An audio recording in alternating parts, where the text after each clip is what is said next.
Aujourd'hui, je te parle de la tendance qu'ont certains parents et éducateurs de vouloir éviter à tout prix aux enfants de ressentir leurs émotions vulnérables comme la tristesse et la colère et l'impact que ça a sur leur développement et leur résilience. Je suis Elisabeth Dufresne et bienvenue à Les Émergents.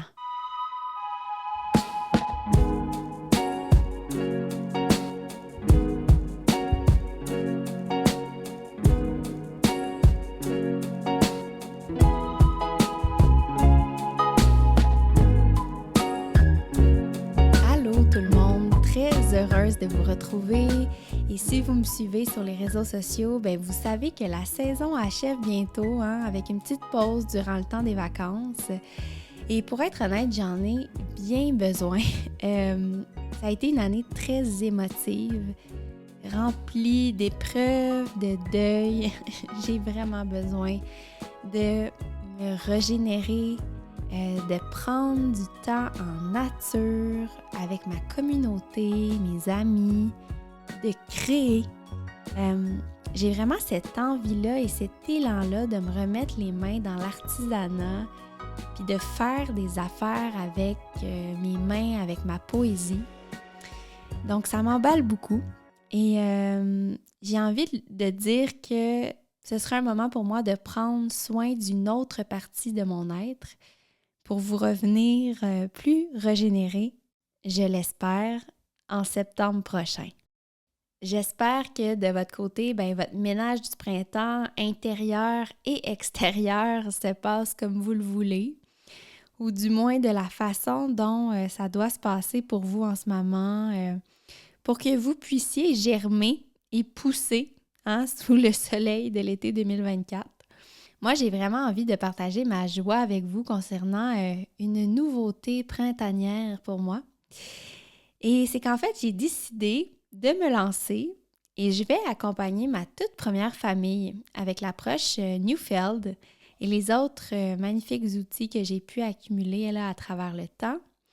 Et ça fait très longtemps que je ressens l'élan, l'appel d'accompagner des familles. Mais j'avais un énorme sentiment d'imposteur parce que j'ai pas de famille moi-même, tu sais, puis je pense que c'est absolument légitime de ressentir une réticence à cet endroit-là.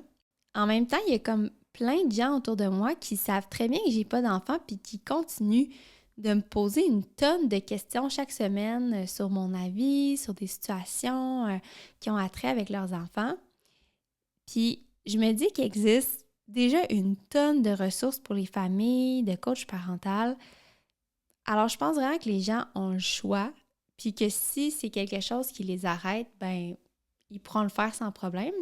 Puis ceux qui choisissent de travailler avec moi, c'est que ça ne leur importe pas vraiment, puis qu'à travers le balado, ils ont saisi qu'il y avait des choses justement que j'étais capable de percevoir puis, ou d'appliquer aussi dans ma communauté. Puis tu sais, je réalise en fait que jamais je prétendrais comprendre pleinement ce que c'est que d'être parent tant que je ne l'aurais pas vécu moi-même. En même temps, je pense qu'en chaque parent, il y a une éducatrice et ça, je le suis depuis plusieurs années.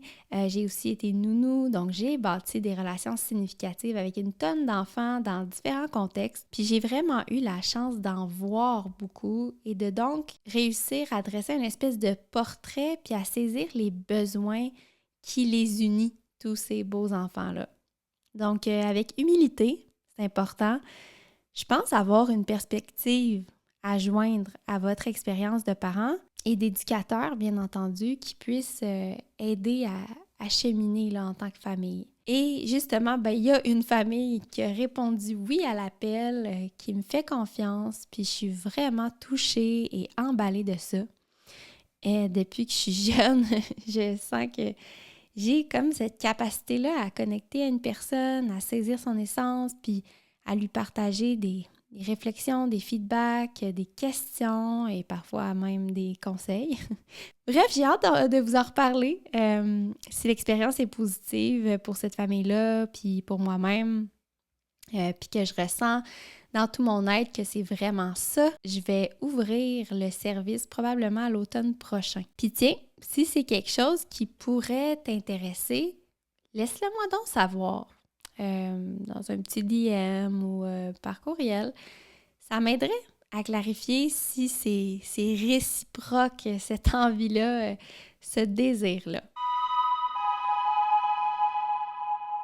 Alors aujourd'hui, j'avais envie de revenir à un épisode solo dans lequel je drop du knowledge, comme j'aime le dire, dans le sens où c'est un épisode dans lequel je vais vraiment livrer de la matière. Et ce sont des épisodes que j'adore faire, qui prennent du temps, plus d'énergie, mais je suis toujours bien excitée de ça. Et merci d'ailleurs à toutes celles et celui qui m'ont envoyé des messages vocaux. J'en ai eu vraiment beaucoup. Je n'ai donc pas pu tous les mettre ou les mettre dans leur intégralité, en tout cas pour des raisons de temps. Mais sachez qu'ils m'ont vraiment tous aidé à amener ma réflexion plus loin puis à apporter des nuances. Je vois souvent des parents autour de moi qui essayent de tout leur cœur d'être bienveillants envers leurs enfants. Puis ça, on aime ça. Mais parfois, à force de vouloir être aussi bienveillant, je vois certains adultes tomber dans ce que moi, en tout cas, je pourrais percevoir comme un piège. Et c'est de ce piège potentiel-là dont j'ai envie de vous parler pour commencer aujourd'hui. Si vous avez écouté l'épisode numéro 1, vous savez que j'ai été longtemps dans le paradigme où je pensais qu'on devait le plus possible laisser l'espace aux enfants afin qu'ils puissent choisir à peu près tout pour eux-mêmes. Puis, si je décortique un peu ce ressenti-là de l'époque, en dessous de ça, il y avait vraiment l'idée de fuir toutes les frustrations possibles que l'enfant allait rencontrer. Je m'explique un peu. Je pense qu'au départ, j'avais la perception que les enfants vivaient tellement de frustration déjà dans leur vie, étant donné que les adultes choisissent tout pour eux. Je voulais être un adulte, moi, qui allait enfin leur foutre un peu la paix. Puis je pense encore que c'est vraiment légitime, puis d'une certaine façon, je le feel encore. Sauf qu'aujourd'hui, pour moi, leur foutre la paix ne veut plus du tout dire la même chose. Avant, je me disais que de m'adapter le plus possible à l'enfant pour lui éviter toutes sortes de frustrations, c'était du respect. Que de absolument tout faire pour que l'enfant vive que des émotions positives ou confortables, c'était ça, de l'amour. Et c'est que comme je percevais l'enfant comme une victime d'un système oppressif, j'en venais à vouloir le ménager pour contrebalancer tout ce qu'il devait subir à l'école, par exemple. Donc, si je donnais une directive, et ça c'est quand j'osais en donner une, là, si elle frustrait l'enfant, je me disais que c'était signe que ma directive était sûrement injuste, puis qu'elle lui causait du tort, puis que je devais donc la changer. Puis, vous l'aurez compris, là, j'évitais aussi de dire non à l'enfant le plus souvent possible, quitte à trouver toutes sortes d'idées puis de compromis pour leur éviter et m'éviter à moi-même par ricochet de ressentir les émotions inconfortables associées au non. C'est-tu plate un non pareil? Puis, si je vais même plus loin, même dans les situations totalement naturelles de la vie, lorsqu'un enfant était triste ou en colère, qui avait peur à mes côtés, j'entrais souvent vite en mode solution, comme pour leur éviter de ressentir ces émotions-là. Puis c'était très inconscient, là, mais je réalise aujourd'hui que j'avais vraiment la croyance que c'était comme mauvais pour la santé de vivre des émotions fortes comme ça, puis que mon rôle en tant qu'adulte, c'était vraiment d'éviter ça.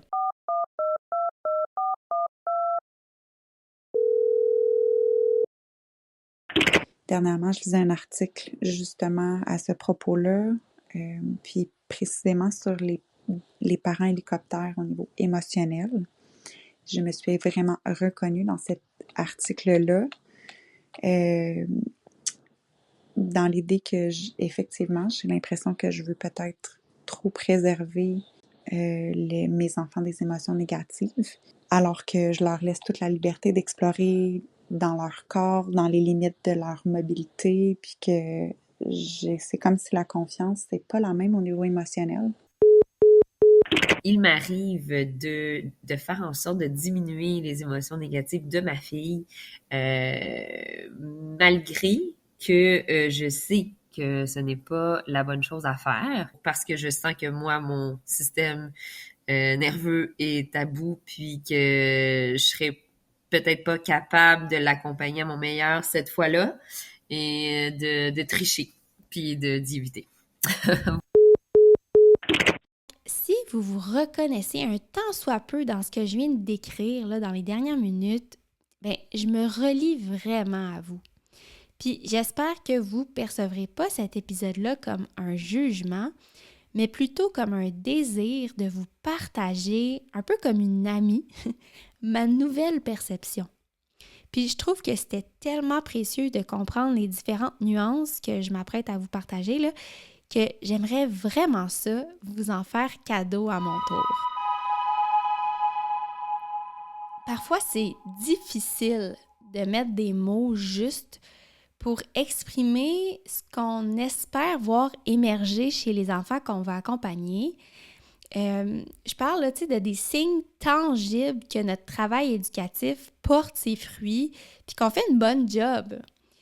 Puis pour moi, ben, il est évident que la résilience d'un enfant, c'est vraiment un indicateur clé de son développement global. Fait qu'en tant que permacultrice de l'enfance, parce que oui, j'aime vraiment ça m'amuser à me définir comme ça, la résilience, c'est un concept fort qui m'intéresse particulièrement. Et la résilience, c'est un concept clé de la permaculture parce qu'elle va permettre de créer des systèmes agricoles et des modes de vie qui sont à la fois durables, adaptatifs et résistants aux perturbations environnementales et sociales. Fait qu'en cultivant la résilience, le permaculteur il peut contribuer à la création d'un avenir plus durable, plus équilibré pour les générations présentes et futures. Alors si on ramène ça à l'humain, puis particulièrement aux enfants, ce qu'on souhaite, c'est que l'enfant, peu importe ce qu'il va traverser, qu'il soit en mesure de s'adapter à la situation. Surtout dans le monde d'aujourd'hui où tout va vraiment vite et il y a tellement de changements, on va se dire là, aussi de plus en plus de perturbations. Puis bien sûr, on ne veut pas seulement que l'enfant se contente de s'adapter en permanence. On aspire aussi à ce qu'il devienne un individu fort, capable d'influencer son environnement. Mais ça, c'est le sujet d'un autre épisode, OK? Là, on va se concentrer sur l'adaptabilité. Et comme le souligne Gordon Neufeld, mon mentor de tous les jours, de qui cet épisode-là a été grandement inspiré, la résilience, elle va consister à être transformée parce qu'on ne peut pas changer soi-même. Et heureusement, la nature, dans toute sa splendeur, elle nous a pourvus d'une capacité intrinsèque absolument extraordinaire à apprendre des défis qu'on va rencontrer, à nous y adapter et à en ressortir plus fort. Et je parle ici des émotions. L'adaptation pour l'humain, c'est un processus profondément émotionnel. Les émotions vont nous permettre d'absorber les épreuves de notre chemin puis d'intégrer les défis rencontrés pour en tirer des leçons. Et ça va nous permettre de nous mobiliser pour retrouver notre équilibre perdu et donc devenir plus résilients. On ne devrait pas réduire les émotions vulnérables aux enfants parce que ça les prépare émotivement à réagir aux émotions vulnérables quand ils vont être adolescents ou même adultes. Et je crois qu'on ne devrait pas les empêcher de vivre ces émotions-là autant la frustration, la colère que même la tristesse. Je pense pas que c'est à nous, en tant que parents, de faire des efforts pour que ces émotions-là soient moins vécues. Mais ce serait quoi, par exemple, les signes qu'un enfant a de la difficulté avec son processus d'adaptation? On dirait que c'est tellement vague. Je vous donne 3 signes rapidement comme ça, bien que c'est un sujet un peu plus complexe. La première chose qu'on peut regarder, c'est est-ce que l'enfant que j'accompagne est capable d'accepter les limites, les restrictions, les non? Ou c'est toujours un calvaire ce moment-là, il y a de la négociation infinie et que ça finit généralement en crise. Un deuxième signe que l'enfant a peut-être des défis avec ses capacités adaptatives, c'est que l'enfant ne semble pas vraiment apprendre de ses erreurs. Il ne semble pas vraiment tirer profit de ce qui lui arrive. Il fait toujours les mêmes fautes, puis il ne semble pas vraiment comprendre ce qui s'est passé. Puis ça peut être vraiment frustrant pour un parent. Et pour une éducatrice aussi. Je peux vous le garantir. Le troisième signe que l'enfant a des difficultés adaptatives, c'est que l'enfant tombe systématiquement dans l'agressivité quand il va rencontrer des frustrations. Puis vous allez comprendre pourquoi dans les prochaines minutes. Mais avant ça, j'avais envie qu'on puisse comprendre ensemble comment donc on peut venir influencer, impacter cette résilience-là chez les enfants qu'on accompagne si, par exemple, là, ce que je viens de vous nommer vous parle. Voici donc la première question que je vous poserai. Quelle est votre propre relation avec vos émotions? Est-ce que toi, en tant que parent, tu as un malaise avec une émotion en particulier ou avec plusieurs d'entre elles? Quand tu as une émotion inconfortable, est-ce que tu rentres automatiquement en mode solution, un peu comme je décrivais tantôt, ou en mode évitement, en prenant un petit verre, en écoutant un petit film, en binge-watchant? Il existe vraiment une tonne de manières, de façons d'éviter nos émotions, dont certaines stratégies plus subtiles, comme ce qu'on va appeler le bypass cognitif. On va s'accrocher à une croyance, par exemple, qui fait du bien puis qui va nous éviter de ressentir ce qu'on n'a pas envie de ressentir. Par exemple, on souffre parce que notre partenaire nous a laissés. Fait qu'on s'accroche vite sur le fait que de toute façon, cette personne-là n'était pas faite pour nous. Et ça va donc nous éviter de ressentir toute la souffrance qu'on a de perdre cette personne-là qu'on aimait autant. Ça pourrait aussi être à travers des scénarios un peu imaginaires, j'ai envie de dire, à travers des fantasmes. Par exemple, pour la même situation-là, je me mettrais vite à rêvasser à ma prochaine relation dans laquelle mon nouveau partenaire, lui, il serait bien mieux que mon ex. Fait que je m'accroche à cette rêverie-là, à la vision de moi et mon nouvel amoureux. Puis ça va générer toutes sortes d'émotions dites confortables. Puis ça va évincer les plus inconfortables qui, elles, ont souvent été générées par quelque chose de bien plus réel puis de bien plus présent. Mais pourquoi c'est aussi important de ressentir ces émotions? Quand on y pense, l'émotion, elle va nous donner une tonne d'indices sur nous-mêmes, en fait, sur nos valeurs, nos limites personnelles, sur ce qui est important pour nous, finalement. Et si on ne prend pas le temps de ressentir les émotions, il est vraiment difficile d'avoir accès à la vérité d'une situation et donc d'en tirer des leçons adéquates pour cheminer puis apprendre à connaître ce qui nous correspond mieux dans la vie ou comment on aurait pu faire mieux. Une personne qui évite constamment ses émotions a plus de chances donc de refaire encore et encore les mêmes erreurs parce qu'elle n'aura pas profité de l'opportunité que cette situation-là lui offrait pour prendre en maturité. Parce que l'évitement de l'émotion va venir fermer notre être à la vérité.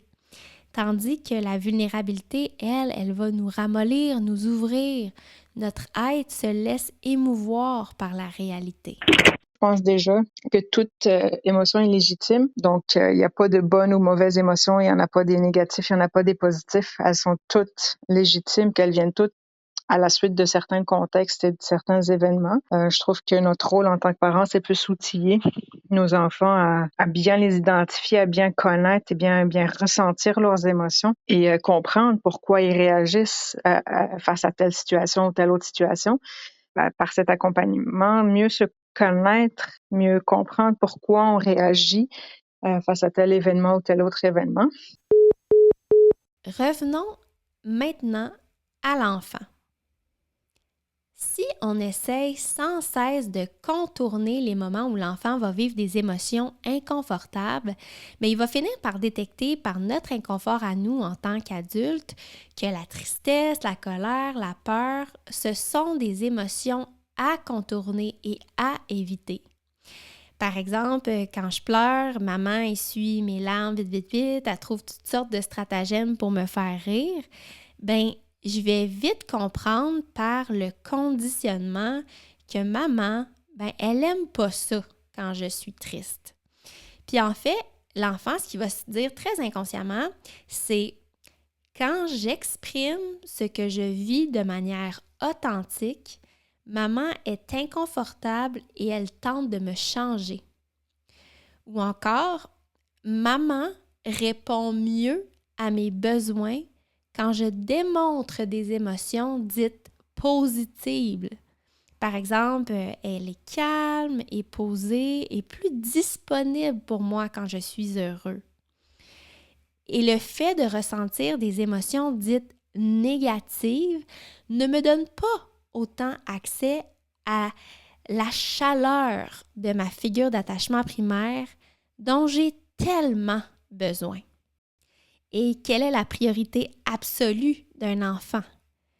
L'authenticité ou la sécurité? C'est sa sécurité, bien entendu. Et cette sécurité-là, il va la trouver où? Au sein, donc, de sa relation d'attachement avec son parent. Alors, pour y avoir accès, il va réprimer l'émotion qu'il a d'abord détectée comme inconfortable pour maman. Et il y a énormément de variations à ça. Ça pourrait aussi être, par exemple, je ne me sens pas en sécurité de vivre mon émotion de colère avec mon papa parce que je vais finir par être isolée dans ma chambre en me faisant dire de me calmer, ou je vais me faire crier dessus très fort, ou mon parent va simplement m'ignorer. Pour garder mon lien chaleureux avec papa, pour protéger ma survie même, parce que quand on est jeune, là, c'est une question de survie, la façon dont mon parent va agir avec moi. Mais pour protéger tout ça, je dois cesser d'être en colère. Ce sont des exemples un peu caricaturaux, là, je vous l'accorde, mais je trouve que ça aide à comprendre un peu mieux le pattern.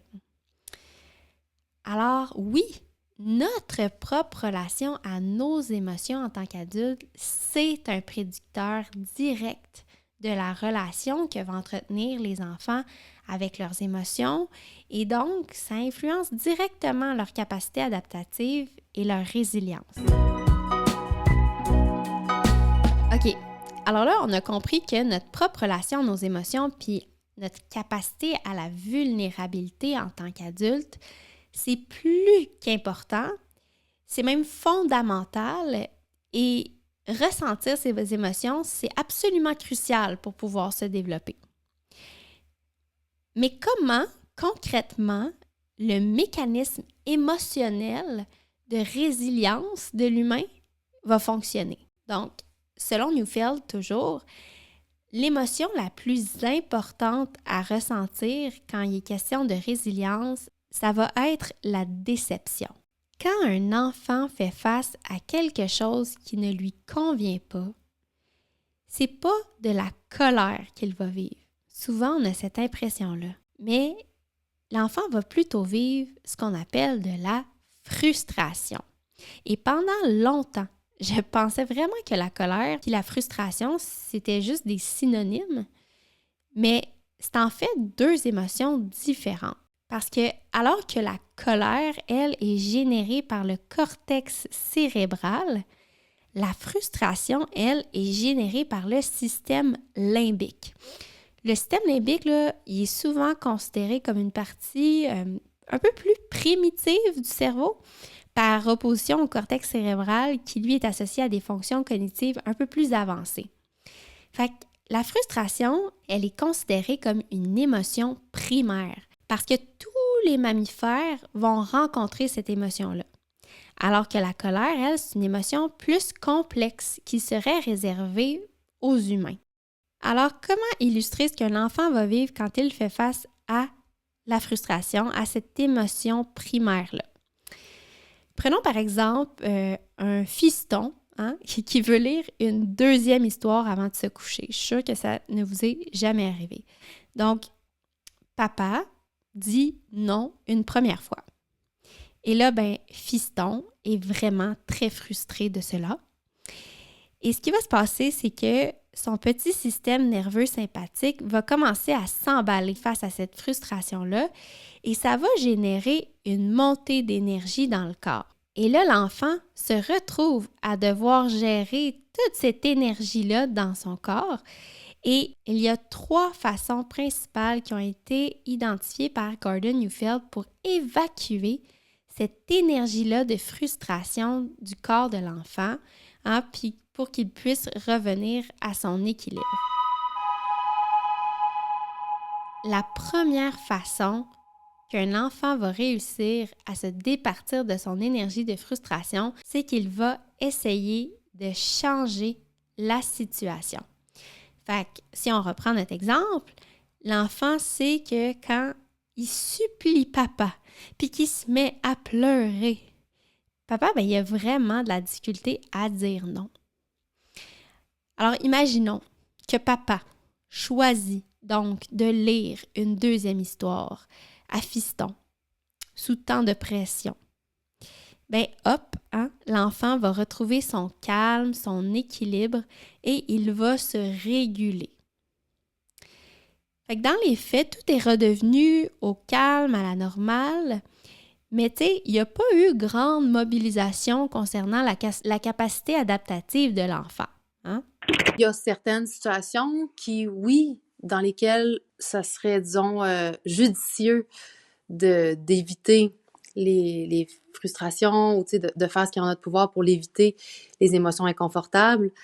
Puis ça serait si nous, comme adultes, on n'est pas du tout disponible. Si nous, on est dérégulés, on ne sera pas capable de les accompagner à vivre ce qu'ils ont à vivre avec empathie et bienveillance. Puis aussi, des fois, quand on manque de temps, quand, je sais pas moi, le temps est un grand enjeu, puis que on a un avion à prendre dans 2 heures, là, on n'aura pas le temps. Ça prend du temps à accompagner les enfants à vivre des émotions inconfortables, les adultes aussi d'ailleurs. Donc, ça serait 2, je pense, quand même, nuances que j'apporterais à ma réflexion. Est-ce que c'est correct parfois de juste s'adapter puis de changer la situation? Bien, certainement. L'idée, là, c'est que ça ne devienne pas la seule et unique porte de sortie comme c'était le cas pour moi au début de ma carrière. Si on ne passe que par cette porte-là, c'est vrai que l'enfant va avoir moins de possibilités de venir mobiliser son petit système d'adaptation. Mais de toute façon, la vie s'en charge bien assez. Des frustrations, on en rencontre énormément dans une journée puis dans une vie. J'essaie plutôt de ne pas être la source de frustration et de tristesse chez les enfants, mais ce n'est pas ma job d'éliminer celle que génère la vie. Ma job, c'est de soutenir et d'outiller l'enfant pour qu'il apprenne à les surmonter, à les gérer, à les reconnaître, à les confronter. Et donc, si ce n'est pas possible, justement, de changer la situation, mais cette énergie-là, elle va quand même devoir être évacuée à quelque part. Et c'est là qu'on va se tourner vers la deuxième porte ou vers la deuxième façon de gérer cette énergie-là. Et c'est donc de ressentir son émotion d'impuissance face à la situation et à verser des larmes. Donc, imaginons, cette fois-ci, que papa refuse de lire la deuxième histoire à son enfant, malgré toute la pression de fiston. Mais la deuxième façon de passer par-dessus la situation, ce serait de s'adapter à la situation et d'accepter le non de papa. Et c'est là qu'entre en jeu une arme infaillible d'adaptabilité selon Neufeld, et ce sont les larmes. Alors, idéalement, le parent doit accompagner l'enfant à ressentir pleinement l'impuissance du non, la déception qui accompagne cette impossibilité de faire ce que l'enfant aurait souhaité et d'aider l'enfant à trouver ses larmes. Mais pas n'importe lesquelles. Hein? Les larmes là, qui sont accompagnées d'une espèce de résignation de la part de l'enfant, d'une espèce d'apaisement, de relâchement. Normalement, là, c'est vraiment à ce moment-là que le système nerveux va changer de vitesse puis va tomber en mode parasympathique. Donc, c'est facile à retenir. Les larmes, c'est notre arme de résilience. Notre émotion de tristesse, de déception va stimuler les glandes lacrymales par donc la partie parasympathique du système nerveux autonome. Puis dans les larmes émotionnelles, il y a une concentration plus importante d'hormones.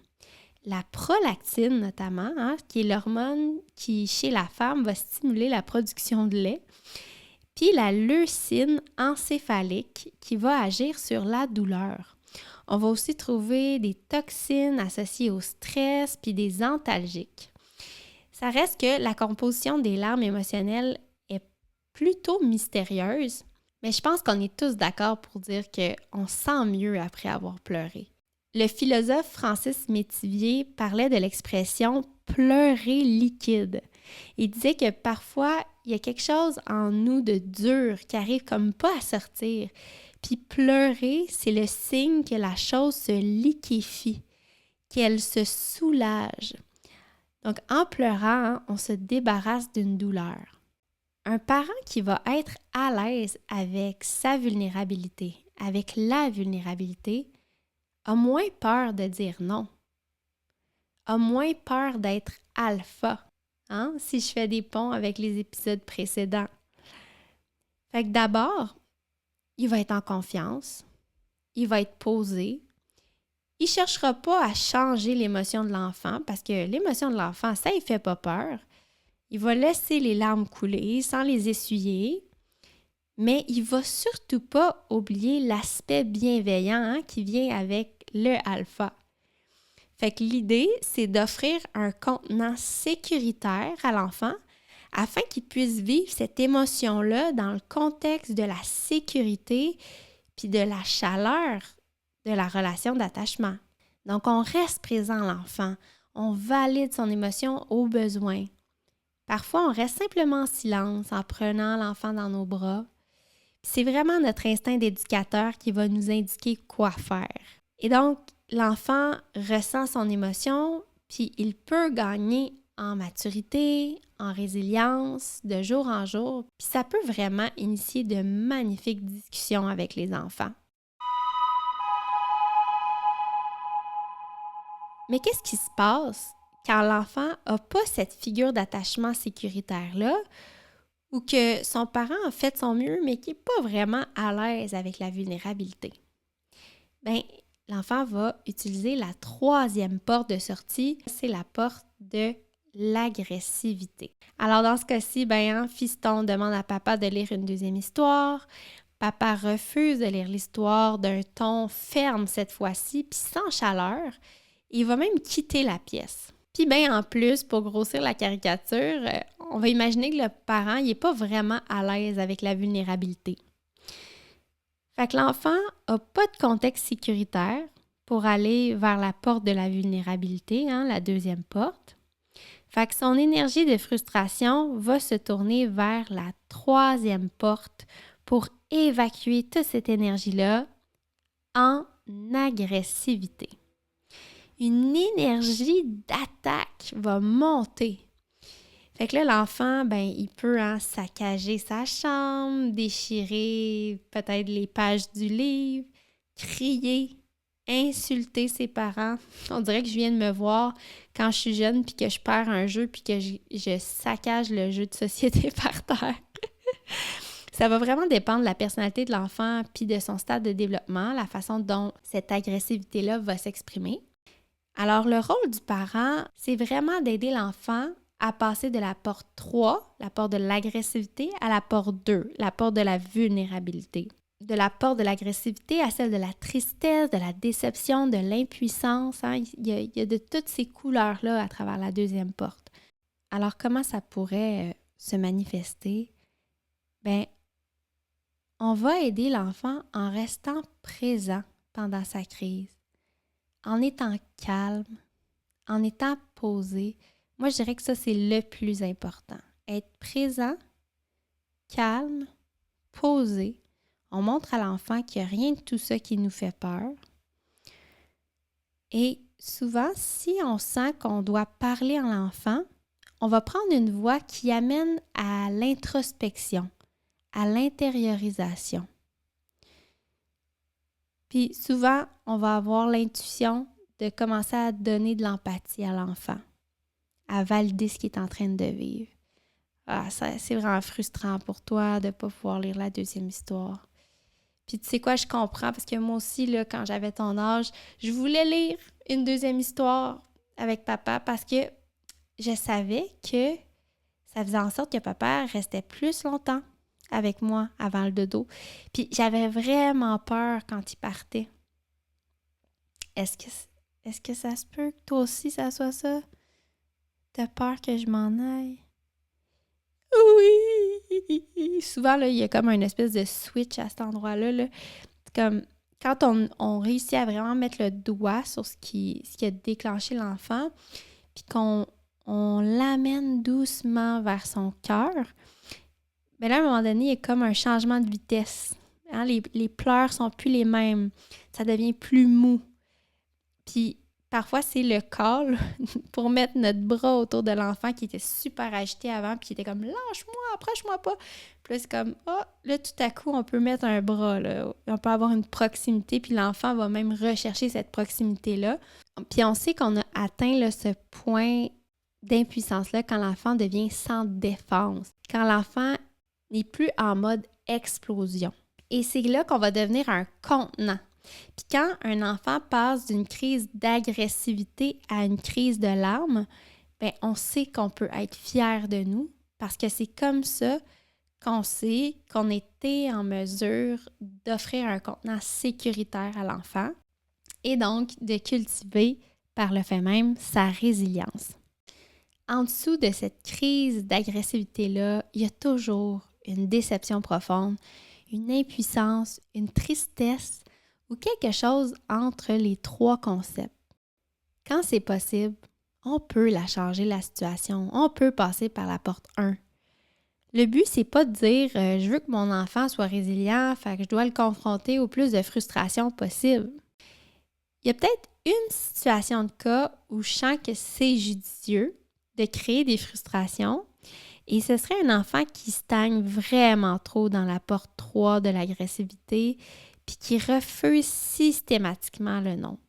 Puis là, je pense à une histoire que j'ai en tête. Une petite fille de 7 ans qui est dans mon groupe, puis elle, c'est la porte 3, assurément, quand elle ne peut pas changer une situation frustrante. Et la situation que j'ai en tête, c'est qu'à un moment donné, elle avait laissé traîner sa corde à sauter sur la cour de récréation. Bien entendu, ben, tu sors un jouet, tu vas le ranger après. Il restait très peu de gens au service de garde. J'aurais pu, sachant que c'est le genre de choses qui la frustrent énormément, prendre la corde à sauter puis la mettre dans le bac qui était à côté de moi. Puis c'est correct parfois d'être flexible, d'analyser un peu la situation. Mais cette fois-là, je sentais qu'un peu de rigidité, ça allait être bénéfique. J'ai insisté en pleine conscience que j'allais générer probablement une crise de frustration. Je me suis dit, mon Dieu, j'ai le temps, il n'y a presque personne, j'ai l'espace de l'accompagner là-dedans, let's go. Je vous jure, ça a été long, hein? 20 minutes. 20 minutes. Elle a fini par aller porter la corde, à pleurer dans mes bras. Mais ça nous a vraiment rapprochés. J'ai compris qu'elle était très fatiguée, que c'était pas facile pour elle parce qu'elle avait beaucoup d'activités parascolaires le soir, puis elle a de la difficulté à dormir la nuit parce qu'elle a peur de dormir seule, puis elle s'est confiée à moi, puis ça nous a vraiment rapprochés. Si je m'étais laissée intimider par la crise d'agressivité puis de frustration, jamais j'aurais pu accéder à ce joyau-là. J'y ai fait sentir que je l'aimais pleinement malgré ça, que c'était tout à fait naturel puis normal d'être frustrée. Je le répète, le but de l'épisode, c'est pas de créer un nouveau dogme et de dire qu'on doit réussir à accueillir toutes les frustrations des enfants. La vie, c'est complexe. L'idée ici, c'est de dire que si je contourne constamment ces frustrations-là, il faudrait que je commence à me poser la question, qu'est-ce que ça va créer chez l'enfant que j'accompagne? Quel impact ça va avoir sur l'adulte aussi qui va devenir, puis sur la dynamique familiale ou la dynamique à l'école.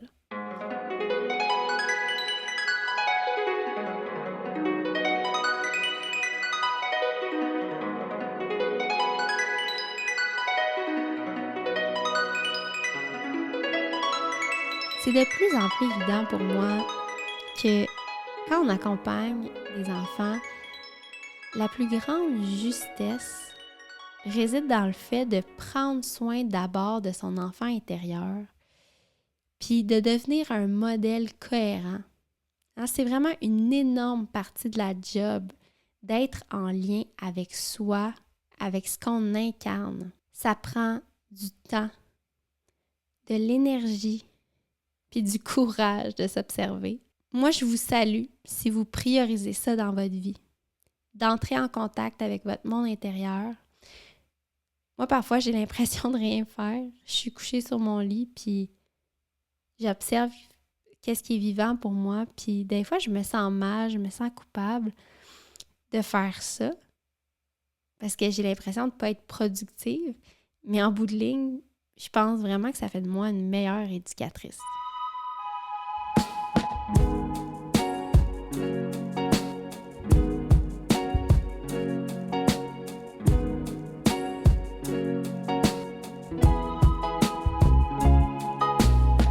Les Émergents, c'est votre émission, produite et présentée par moi-même, Elisabeth Dufresne. Notre musique originale est signée Étienne Dufresne et l'illustration de couverture est l'œuvre de la talentueuse Florence Rivet. Je tiens à te remercier du fond du cœur pour être resté jusqu'au bout de cet épisode-là. Et si tu as apprécié, n'hésite pas à me montrer ton soutien en m'envoyant une poignée d'étoiles via Apple Podcasts. Partager cet épisode-là dans tes stories en me taguant Elisabeth.Dufresne, c'est vraiment une bonne façon de me dire que mes paroles comptent puis que tu es là pour les écouter. Tu peux aussi partager les différents extraits que j'ai mis sur les réseaux sociaux en forme de Reel. Et nous, on se retrouve dans 2 semaines pour la 3e composante du nid évolué de Darshan Narvaez, qui est l'allaitement à la demande, qui sera avec la grande... j'ai pas envie de vous le dire en fait. Revenez donc dans 2 semaines pour le savoir.